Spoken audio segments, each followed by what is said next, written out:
শোন ল্যাওড়াগুলো, ভালো করে কান খুলে শুনে রাখ। অনেক দিন পর আমাদের ক্লাবে বিচিত্রানুষ্ঠান হচ্ছে। কোনো রকম পিঁয়াজি যেন না দেখি। কি বলছিস লাউড়া? হ্যাঁ, আমরা পিয়াজি কেন করবো? আমরা তো শুধু মাগিদের নাচ দেখবো। তুই মেন ঢ্যামনা, বুঝছিস তো? আগের বারে তোর জন্য অনুষ্ঠানে বোম পড়েছিল।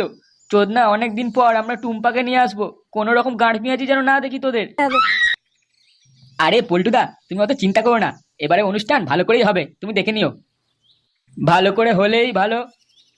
আর হ্যাঁ, একটা কথা, টুম্পা কিন্তু শুধু আমাদের সঙ্গেই নাচবে। বাইরের লোক সেটা জানবে না। বাইরের লোকেদের আমরা বলবো যে আমাদের পাড়ার রতন কাকুকে তুলে একটা রবীন্দ্রসঙ্গীত গাইয়ে দিতে। আমি কিন্তু আগে থেকে তোদের বলে দিচ্ছি, আমি কারু বাড়ির লোককে অ্যালাউ করবো না আমাদের এই অনুষ্ঠানে। বিশেষ করে পাড়ার যে কটা লোকের আলুর দোষ আছে, সেই সব লোকগুলোকে তো একদমই নয়। আর এই কথাটা ফুটোকে জানিয়ে দিস। আজকেই জানাবি, বুঝলি ল্যাংচা? লাউড়া পল্টু, তুই কি পাগল হয়ে গেলি নাকি? মানে আমরাই শুধু টুম্পার কাপড় তুলে নাচ দেখবো, কোনো চুদির ভাইকে বলবো না। হ্যাঁ পল্টুদা, তুমি চাপ নিও না, কেউ জানতেই পারবে না। হ্যাঁ, তাহলে সবাই নিজেদের চাঁদাটা সন্ধেবেলা দিতে শুরু করবি। তারপর আবার পাড়ার লোকেদের কাছেও চাঁদা তুলতে যেতে হবে। আচ্ছা ঠিক আছে পল্টুদা।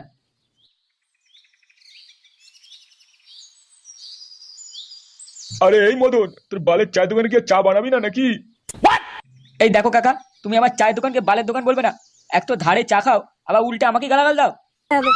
আহ, ওই তো কুকুরে মুতের মতো চা বানাস, আবার বড় বড় কথা। বেশি না বাড়িয়ে দে এক কাপ চা দে। আরে মদন দাজে, কি ব্যাপার, এখনো দোকান খুলুনি?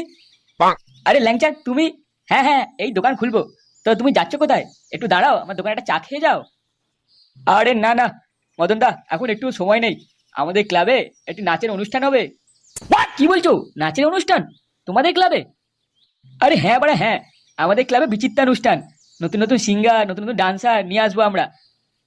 আর তারপর আমরা ওদের সাথে মাল খেয়ে নাচবো। সে কি, তোমরা মাল খেয়ে নাচবে ওদের সাথে? ধরলে ওরা, তোমার সাথে বকার আমার এখন সময় নেই।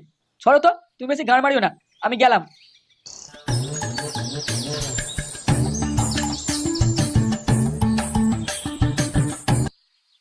বড়ি, শুনছো? কি হয়েছে? কি বলবে? মানে 500 টাকা দাও না, খুব দরকার আছে। তোমার বাপ একা রেখে গেছে না তোমার মা রেখে গেছে যে তুমি আমার থেকে চাইছো? এ, মানে দাও না, দুদিন পরেই দিয়ে দেবো তোমায়। অত টাকা নিয়ে তুমি কি ঘর বানাবে শুনি? ও মানে দরকার আছে, পরে বলবো তোমায়, দাও না এখন। আমার কাছে এখন নেই, নিজের বাপের কাছে চাইকে যাও। আরে ওরা, আবার বাপের কাছে যাবো বলছো, তোরা আবার ক্যালক্যাল করবে টাকার কথা শুনেই। কিরে, শুনলাম না